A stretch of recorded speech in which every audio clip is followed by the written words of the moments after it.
नमस्कार दोस्तों, एक बार फिर से स्वागत है आप सभी का हमारे YouTube चैनल ओम भक्ति स्टोरी में। आज हम आपको सुनाएंगे एक माँ की कहानी जो अपनी ममता के लिए मरकर दूसरा जन्म लेकर आती है।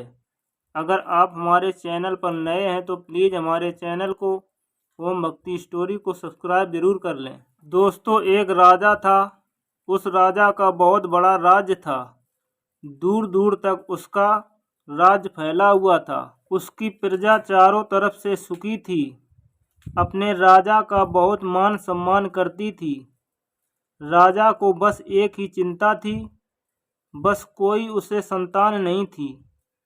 अब राजा की उम्र ढल रही थी और राजा इसी सोच में रहता था कि मेरे बाद इतने बड़े साम्राज्य को कौन चलाएगा। लेकिन उसने बहुत मन्नतें की, पूजा पाठ कराए, लेकिन उसका कोई फल नहीं मिला। जहाँ भी जिसने भी जैसा बताया राजा ने सब उपाय किए, लेकिन उसे कोई संतान प्राप्त नहीं हुई। अब राजा का मन राजकाज में ऊबने लगा।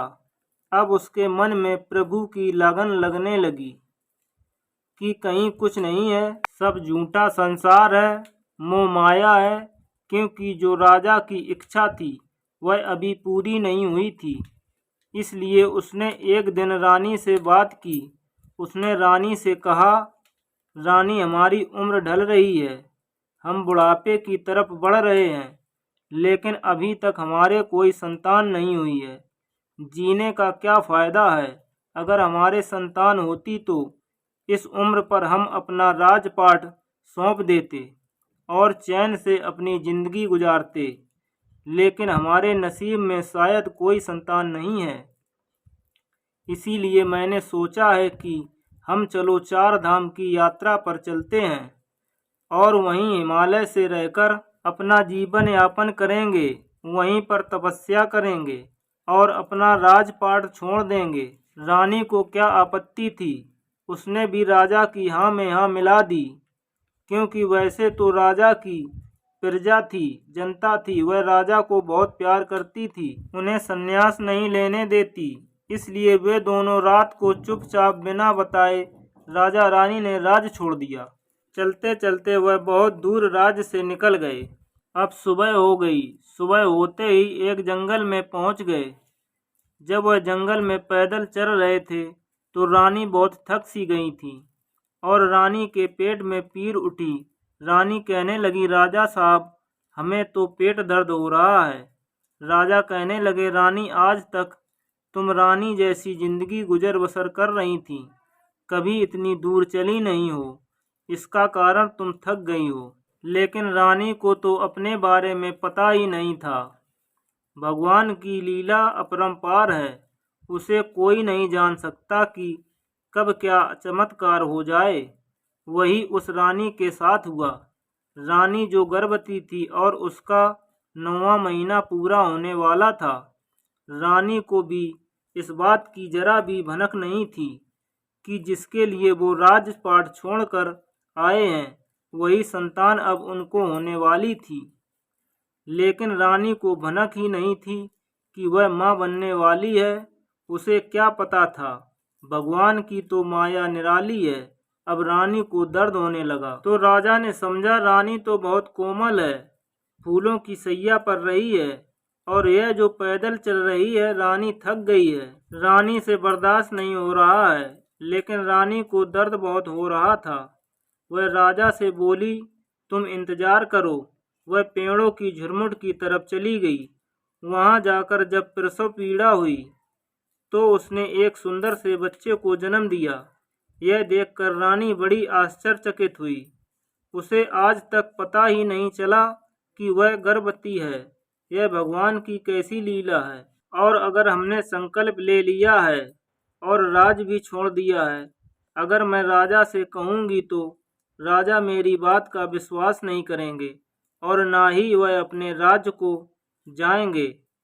अब उसने भगवान की माया मानकर कि भगवान की माया निराली है, उसने बच्चे को पेड़ों के झुरमुट में छुपा दिया और स्वयं आकर कहने लगी, चलिए राजा साहब। राजा के साथ जाने तो लगी, लेकिन अपने बच्चे के बारे में भगवान से प्रार्थना कर रही थी, हे भोलेनाथ मेरे बच्चे की रक्षा करना।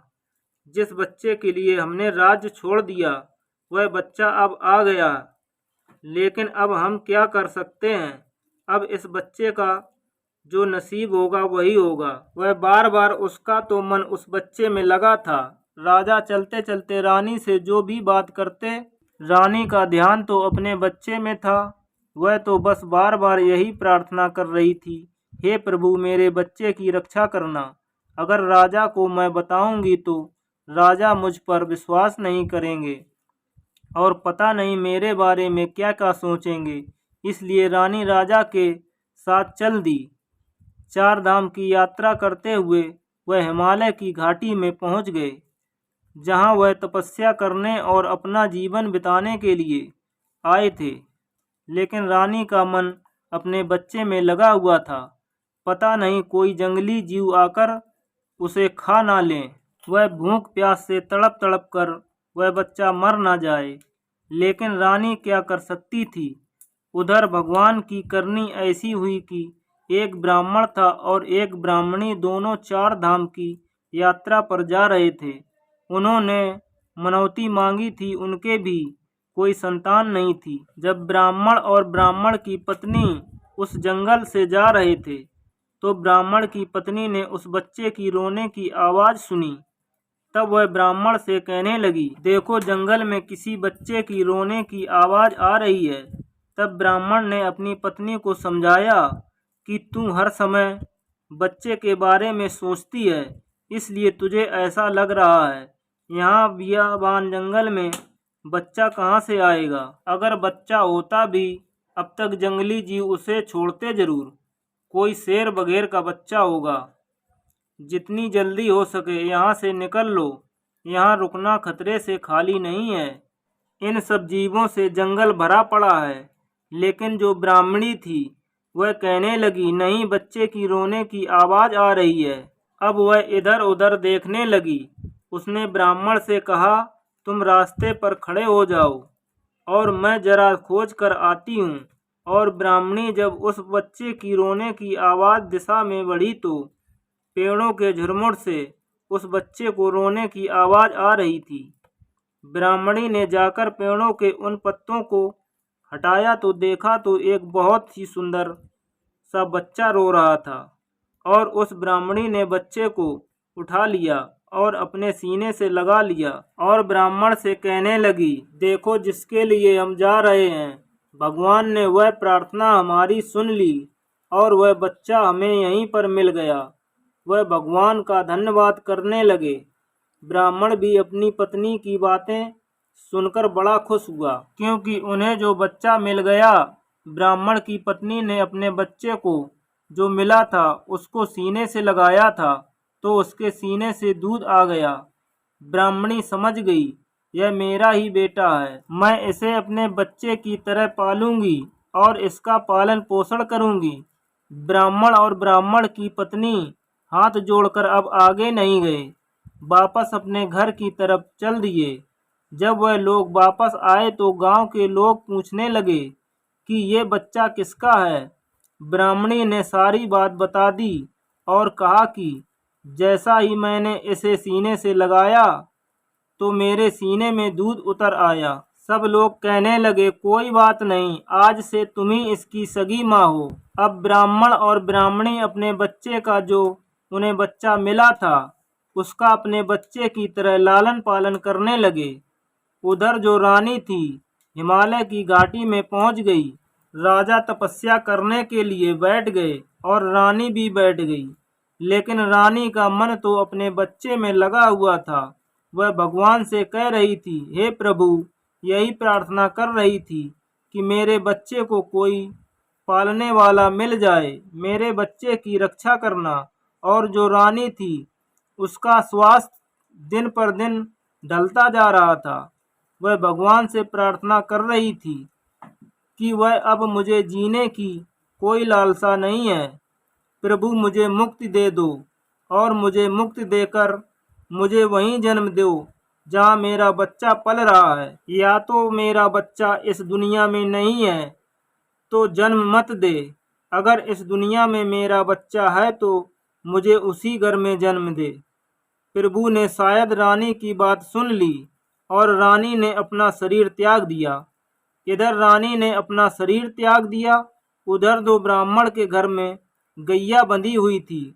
उस गैया ने एक बछिया को जन्म दिया, क्योंकि जो रानी थी उसका पुनर्जन्म बछिया के रूप में हुआ। जो गाय की बछिया थी, अब वह बछिया धीरे धीरे बड़ी होने लगी। उधर ब्राह्मणी का बेटा बड़ा होने लगा। धीरे धीरे बच्चा 2-2.5 साल का हो गया। वह जो बछिया थी वह अब गाय बन गई और दूध देने लगी थी। वह ब्राह्मणी बच्चे को अपना दूध पिलाती और उस गाय का दूध पिलाती। गाय उस बच्चे को देखकर बड़ी खुश होती। गाय को तो सब पता था, यह मेरा बच्चा है। जब भी बच्चा उस गाय के पास पहुंचता तो गाय उसके हाथों को चाटने लगती, बड़ा प्यार दिखाती और ब्राह्मण और ब्राह्मणी थे उनके लिए खूब दूध देती। अब ब्राह्मण का बच्चा धीरे धीरे बड़ा होने लगा। अब वह 7-8 साल का हो गया। बच्चा बहुत नटखट था, बहुत ही शैतानी करता था। अब ब्राह्मण और ब्राह्मण की पत्नी ने उसका दाखिला स्कूल में करवा दिया ताकि वह कुछ पढ़ लिख जाए। लेकिन वह बच्चा इतना शैतान था कि जो उसकी किसी के साथ नहीं पढ़ती थी।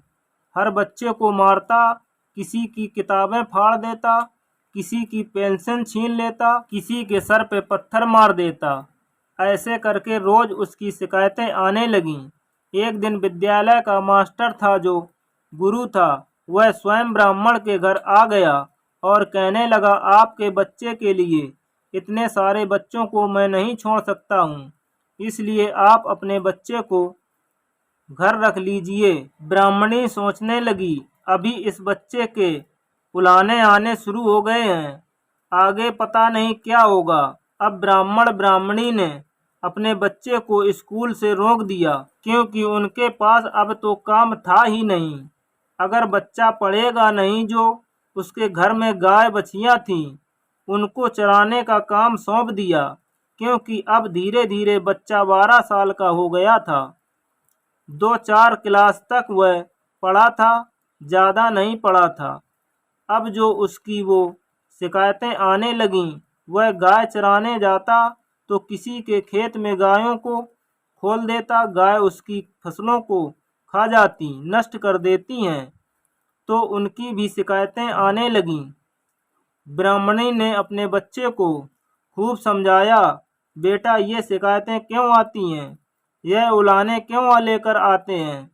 मेरी आत्मा छन्नी हो गई है। मैं तो अपने बच्चों से ऐसी उम्मीद नहीं करती हूँ। मैंने तुझे बड़े दुखों से पाला है। अब जो लड़का था उसका गाय तो चराना नहीं छुड़वाया था, अब वह लड़का गाय चराने के लिए रोज जाता, सुबह जाता और शाम को अपने घर आता। अब जो एक दिन बहुत ही सुंदर चिड़िया थी, जो उधर फुदक फुदक कर घूम रही थी, वह लड़का उस चिड़िया को देख रहा था। चिड़िया को देखकर उसका मन चिड़िया को पकड़ने का हुआ। चिड़िया उसे बहुत पसंद आ गई, तो उस लड़के ने उस चिड़िया को पकड़ लिया और उसके साथ खेलने लगा। वह चिड़िया के साथ खेल रहा था, क्योंकि उसने चिड़िया को पकड़ लिया था, उसे आज़ाद नहीं कर रहा था। वह चिड़िया कोई और नहीं, स्वयं इंद्र के दरबार की एक सुंदर सा पक्षी था, जिसके बिना इंद्र के दरबार में सब उदास बैठे हुए थे। इंद्र ने जब यह बात भगवान विष्णु और ब्रह्मा जी से यह बात बताई कि पृथ्वी लोक पर एक बच्चा है जिसने उस पंछी को पकड़ लिया है और छोड़ नहीं रहा है, मेरे दरबार में इंद्रलोक में सब उदास हैं, उसके बिना किसी का मन नहीं लग रहा है, इसलिए आप उस पक्षी को लेकर आएं। भगवान विष्णु और ब्रह्मा जी साधु का भेष बनाकर मृतलोक पर आ गए और उस बच्चे के पास पहुँचे। उस बच्चे से कहने लगे, बच्चे इस पंछी का क्या करोगे तुम? वह कहने लगा, मुझे ये अच्छा लग रहा है, इसलिए मैं खेल रहा हूँ। वह कहने लगे, इस पंछी को हमें दे दो। लड़के ने साफ मना कर दिया। अब वह साधु बने विष्णु जी और ब्रह्मा जी उस बच्चे से कहने लगे, लेकिन वह बच्चा जिद पर अड़ा रहा। वह छोड़ने को बिल्कुल तैयार नहीं था।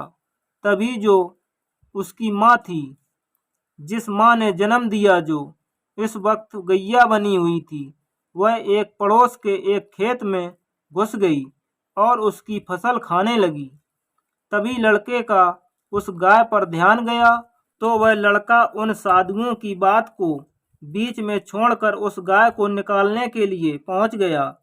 तभी वह गाय उस लड़के से कहने लगी कि उन साधुओं की बातों में मत आना।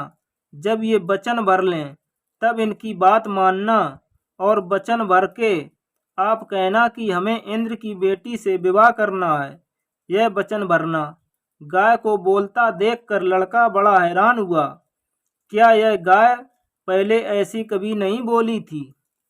उसके बाद लड़का गाय को निकाल लाया और उन साधुओं के पास आ गया।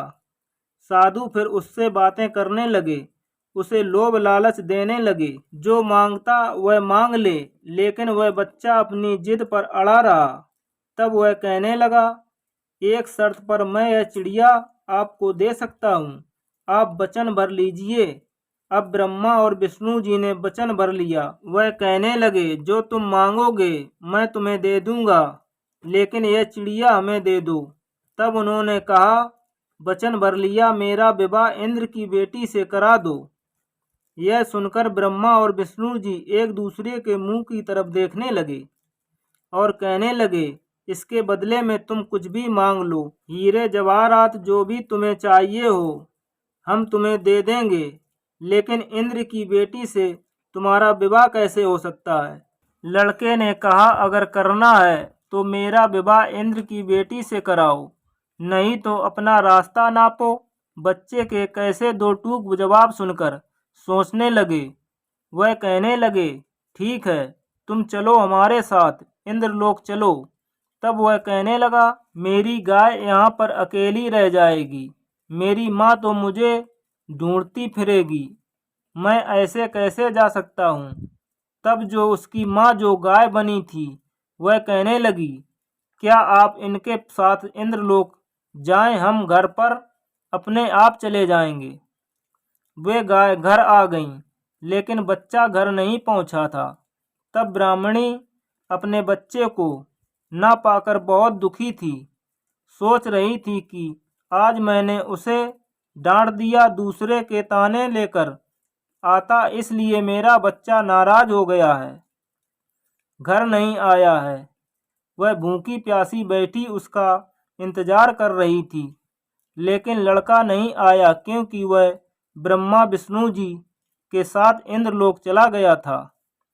जब वह पंछी इंद्रलोक में गया तो खुशी की लहर दौड़ गई। जब ब्रह्मा विष्णु जी ने इंद्र को सारी बात बताई तो इंद्र एकदम गुस्से में आ गया। इंद्र कहने लगा, आप सब ये क्या कह रहे हो? मेरी बेटी की शादी इस गंवार के साथ, इसे फटे हाल भिखारी से मैं कैसे कर सकता हूँ? कहाँ इंद्रलोक की मेरी राजकुमारी और कहाँ ये लड़का? तब प्रभु कहने लगे, देखो हमने वचन भर लिया है, तुम 12 साल के लिए अपनी कन्या को दे दो। तब इंद्र ने कहा, मेरे मन में एक युक्ति है, मैं अपनी लड़की को एक सिंपल सी साधारण से वस्त्र पहनाकर बैठा देता हूँ, और भी जो अप्सराएं जो स्वर्ग लोक में हैं उन्हें मैं अच्छे अच्छे गहने कपड़े पहनाकर बैठाऊंगा, और उस लड़के से कहूँगा कि चुन लो जिसे चुनना है, उससे तुम्हारा विवाह कर देंगे, क्योंकि अप्सराएं अच्छे अच्छे कपड़े गहने पहने होंगी, वह जरूर उन्हें ही पसंद करेगा। तो अब भगवान उसकी बात मान जाते हैं, कहते हैं ठीक है, ऐसा करके देख लो। तो इंद्र अपनी अप्सराओं और बेटी को बिल्कुल सिंपल कपड़े साधारण बनाकर बैठाता है, और अप्सराओं को महंगे महंगे हीरे मोती जड़े गहने कपड़े पहनाकर बैठाता है, और उस लड़के से कहता है कि चुन लो जिससे शादी करनी है। तब वह लड़का देखता है जो सिंपल सी लड़की जो इंद्र की लड़की थी उसको चुनता है और कहता है कि ये सब तो इतने गहने महंगे हीरे मोती पहने हुए हैं, मेरे घर में इन्हें कहाँ से ऐसा पहनने को खाने को मिलेगा। ये जो लड़की साधारण है, मैं इससे विवाह करूँगा, ये मेरे घर में निभ जाएगी। अब इंद्र को बड़ा शौक हुआ कि हमारी चाल हम पर ही उल्टी पड़ गई। अब मरता क्या ना करता, क्योंकि वचनबद्ध थे, इसलिए उस लड़की को 12 साल के लिए उस लड़की के साथ मृतलोक में भेज दिया और कह दिया और उनकी शादी कर दी और कह दिया 12 साल के बाद मेरी बेटी इंद्रलोक में आ जाएगी। उसके बाद लड़का उस लड़की को लेकर, क्योंकि इंद्र ने कोई दान दहेज हीरे मोती नहीं दिए थे, सिंपल जैसे फटे हाल जैसा बेटा था, वैसे ही अपनी बेटी को उसके साथ विदा कर दिया। अब लड़का अपनी पत्नी को लेकर मृतलोक पर आ गया और जब वह घर गया, गांव वाले जाकर ब्राह्मणी से बोले, देखो तुम्हारा लड़का शादी करके लाया है। ब्राह्मणी को इस बात का विश्वास नहीं हुआ, क्योंकि जो वह पहले से ही दुखी थी। 2 दिन से बेटा घर नहीं आया था। तुरंत भागकर दरवाजे पर आई तो देखती है बेटा सचमुच में किसी स्त्री को साथ में ला रहा है। स्त्री तो बहुत सुंदर थी, लेकिन गांव वालों ने कहा इसने तो तेरी नाक कटा दी है, किसी लड़की को भगाकर लाया है। तब वह लड़का कहने लगा, माँ मैं तेरे लिए बहू लाया हूँ। लेकिन उसकी माँ कहने लगी, अब तक उल्हाने कम मिल रहे थे, मुझे किसी के सामने बोलने लायक नहीं छोड़ा, ये लड़की तू कहाँ से लाया है, तूने तो मेरी नाक कटवा दी। और उठाकर झाड़ू उसके बजाने लगी। तब वह लड़का कहने लगा, माँ यह इंद्रलोक की राजकुमारी है, इंद्र की बेटी है। तब वह उसकी माँ कहने लगी, अच्छा राजकुमारी ऐसी होती है, ये फटे हाल इंद्र की राजकुमारी है, जा इसे जहाँ से लाया है इसे वहीं छोड़ कर आ, जहाँ से लेकर आया है। माँ ने बेटे बहू को अपने घर में नहीं घुसने दिया। बेचारा अपनी बीवी को जंगल में लेकर, जहाँ वह गाय चराता था, और उसी पेड़ के नीचे बैठ गया। दोनों पति पत्नी बैठे हुए थे। तभी शाम हो गई, अंधेरा होने को आया, लेकिन ऊपर छत नहीं थी, सोने के लिए उन्हें कुछ चाहिए था। तभी लड़के को गाय की बात याद आ गई और वह गौशाला में पहुंच गया। गौशाला में जाकर पति पत्नी सो गए और दोनों को भूख लगी थी, लेकिन लड़का तो परते ही सो गया।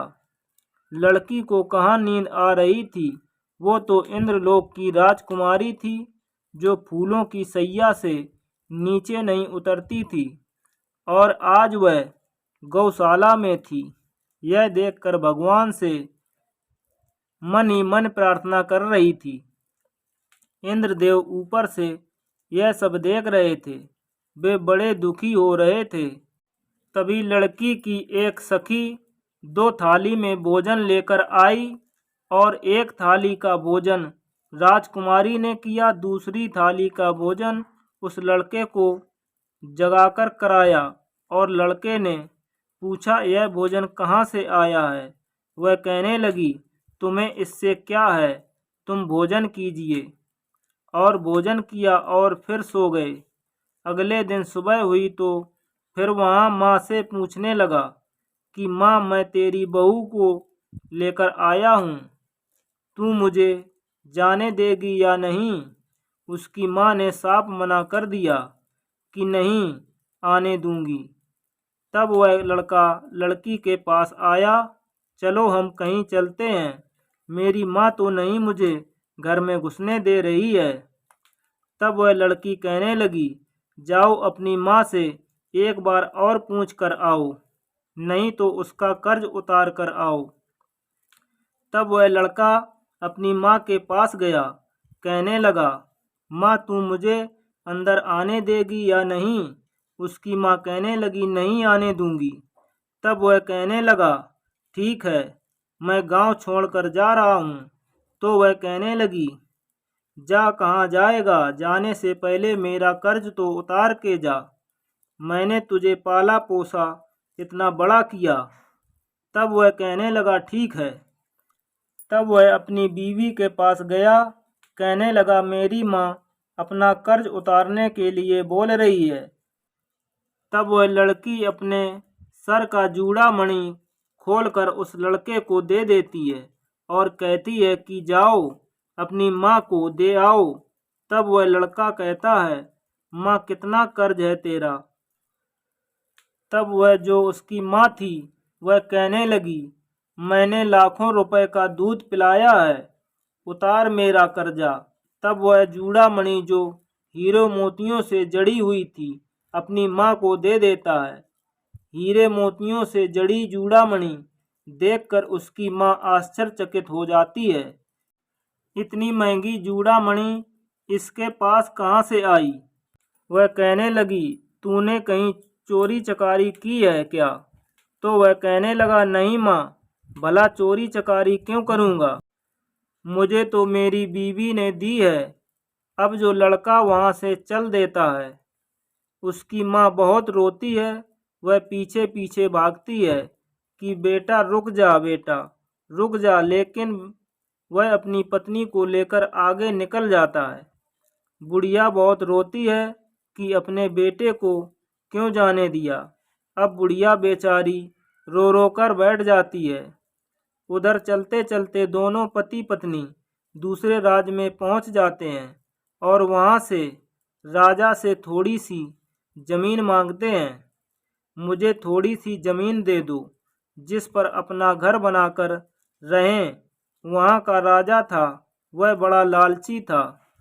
कहने लगा कि ठीक है, मैं तुम्हें जमीन दे देता हूँ, उसके लिए मुझे पैसों की ज़रूरत है। वह जो लड़के की पत्नी होती है, इंद्रलोक की राजकुमारी होती है, उसे पैसे दे देती है और राजा जो उसको ऐसी ज़मीन देता है जहाँ हड्डियों के ढेर पड़े हुए थे, जहाँ पर जीव जंतुओं को मारकर छीला जाता था, उनको उधेला जाता था। वह जमीन पर लड़का लड़की दोनों बैठ जाते हैं। उनको तो इतनी बदबू आती है, उनका जीना मुहाल हो जाता है। लड़का बेचारा थका हारा था, वो तो सो जाता है। अब लड़की जो अपने मन ही मन पिताजी से प्रार्थना करती है कि मुझे क्यों मृतलोक में भेज दिया, मेरी क्या गलती थी। उसके पिता भगवान विष्णु से कहते हैं।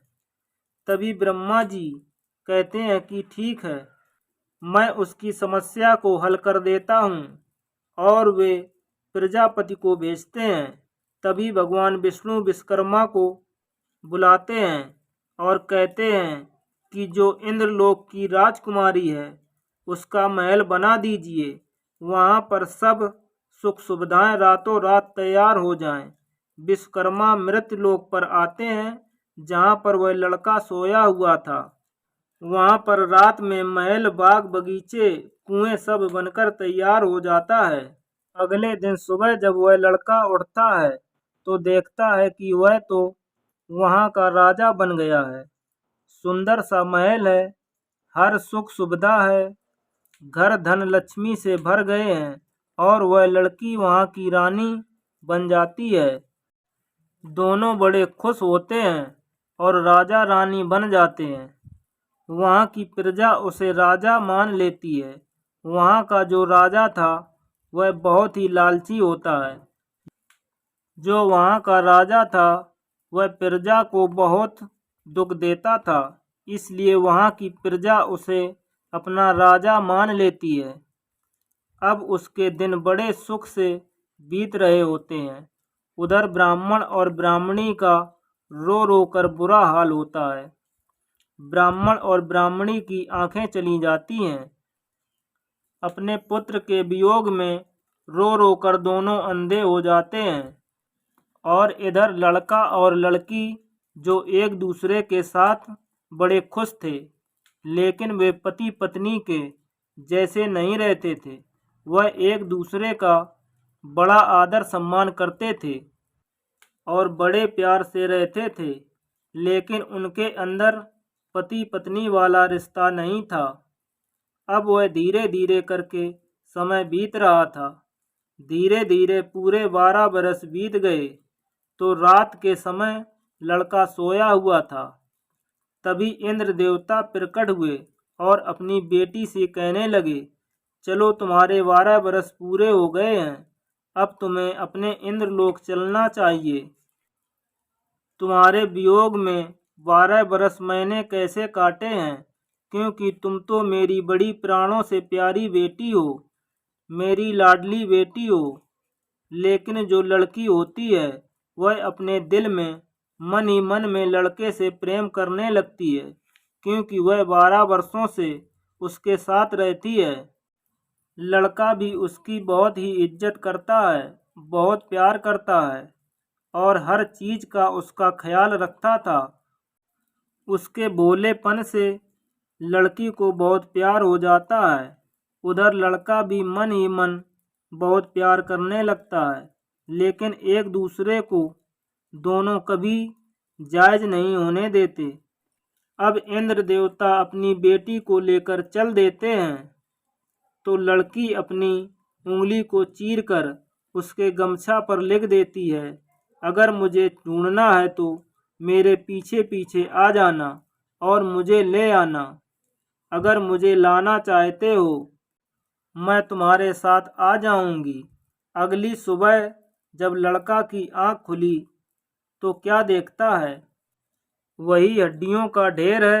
ना कोई महल है, ना कोई नौकर चाकर है। वहाँ समझ जाता है कि जरूर 12 बरस पूरे हो गए हैं, लेकिन वह लड़की से बहुत प्यार करता था, इसलिए उसकी हालत बड़ी पागलों जैसी हो जाती है। वह इधर उधर भागने लगता है और लड़की को ढूंढने लगता है। चलते चलते वह जिधर भौं उठता है उधर वह चल देता है। चलते चलते वह एक कुएं पर पहुंच जाता है। वहां पर एक पनहारी पानी भर रही थी। उससे वह कहता है, क्या तुमने इंद्र देवता को अपनी बेटी को ले जाते हुए देखा है? तब वह पनहारी कहती है, नहीं, मैंने किसी को नहीं देखा। मैं तो पानी भरने आई थी और अब पानी भर कर जा रही हूँ। वह लड़का वहाँ रोता और भूखा प्यासा एक जंगल में पेड़ के नीचे पड़ा रहता, क्योंकि उसे बेहोशी छा जाती है। भूखा प्यासा चलते चलते बहुत थक जाता है और वह जो राजकुमारी थी इंद्रलोक की, वह ऊपर से सब देख रही थी। उसे लड़के पर बड़ी दया आ रही थी। उसने अपनी सखियों को भेजा और कहा, जाओ उस लड़के को इंद्रलोक लेकर आ जाओ। जो वह सखियां आईं तो लड़के को सारी बात बताई, लेकिन वह लड़का कहने लगा कि इंद्रलोक में मैं कैसे जाऊंगा। तब जो राजकुमारी की सखियां थीं, उन्होंने उस लड़के को एक तोता बना दिया।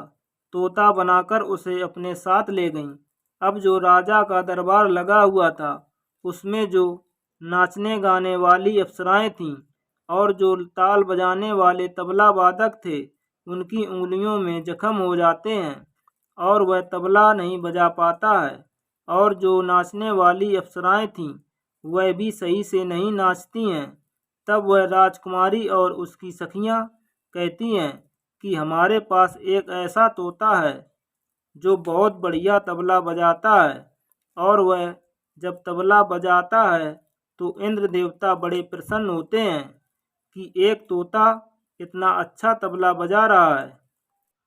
तब वह उस तोते से कहते हैं, मांग लो, तुम मुझसे क्या वरदान मांगना चाहते हो, मैं तुमसे बड़ा प्रसन्न हूँ। तब वह तोता बोलता है कि वचन भर लो, तभी मैं मांगूंगा। तब इंद्र देवता कहते हैं, आप ऐसे ही मांग लो, मैं तुम्हारी सब इच्छा पूरी कर सकता हूँ, लेकिन राजकुमारी पहले से ही बता देती है कि तुम वचन भरवा लेना, तभी मैं मांगूंगा। तब इंद्र देवता कहते हैं, आप ऐसे ही मांग लो, मैं तुम्हारी सब इच्छा पूरी कर सकता हूँ। लेकिन राजकुमारी पहले से ही बता देती है कि तुम वचन भरवा लेना, मेरे पिता से मेरी शादी के लिए वर मांग लेना, नहीं तो तुम वचन के बिना तुम कुछ मत कहना। क्योंकि राजकुमारी ने उसे पहले से ही बता दिया था। जो लड़का तोता बना हुआ था वह कहने लगा, नहीं वचन भर लो। अब इंद्र देवता समझते हैं कि ये बेचारा ज़्यादा से ज़्यादा क्या मांगेगा, अपनी आज़ादी मांगेगा। धन दौलत से पंछी को क्या प्यार है। राजा जो है वचन भर लेता है।